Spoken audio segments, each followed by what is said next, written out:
కేజ్రీవాల్ కోసం కుర్చీ ఖాళీగా, రామాయణంలో భరతుడిలా పాలిస్తా, ఢిల్లీ ముఖ్యమంత్రిగా బాధ్యతలు స్వీకరించిన అదేశీ వ్యాఖ్యలు అంటూ ఒకరిని చూస్తాను. అమ్మ అరవింద్ కేజ్రీవాల్ పెద్ద మోసకారి, మరి ఆయన మోసంలో నువ్వే భాగస్వామ్యం తెలియదు కానీ మొత్తానికైతే వీళ్ళిద్దరు అంటే ఒక డ్రామానే ఉంది క్లియర్గా, అందులో నో డౌట్.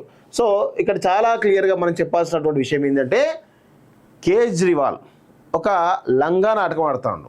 ఢిల్లీ ఎన్నికలు 3 నెలలు 4 నెలలు జరగబోయే అవకాశం ఉంది కాబట్టి దానిలో భాగంగానే ఒక లంగా వేషం వేసిండు తప్ప వేరే ఇది లేదు. ఆయనంత అవినీతిపరుడు, ఆయనంత దోకేబాజు, ఆయనంత దరిద్రమైనటువంటి పొలిటీషియన్ ఈ ప్రపంచంలోనే ఎవరూ లేరనేది నేనైతే చెప్పాలి. ఎందుకంటే కేసీఆర్, కేజ్రీవాల్ ఇద్దరు కూడా ఈ ప్రపంచంలోనే అత్యంత ప్రమాదకరమైనటువంటి రాజకీయ నాయకులు వాళ్ళిద్దరు.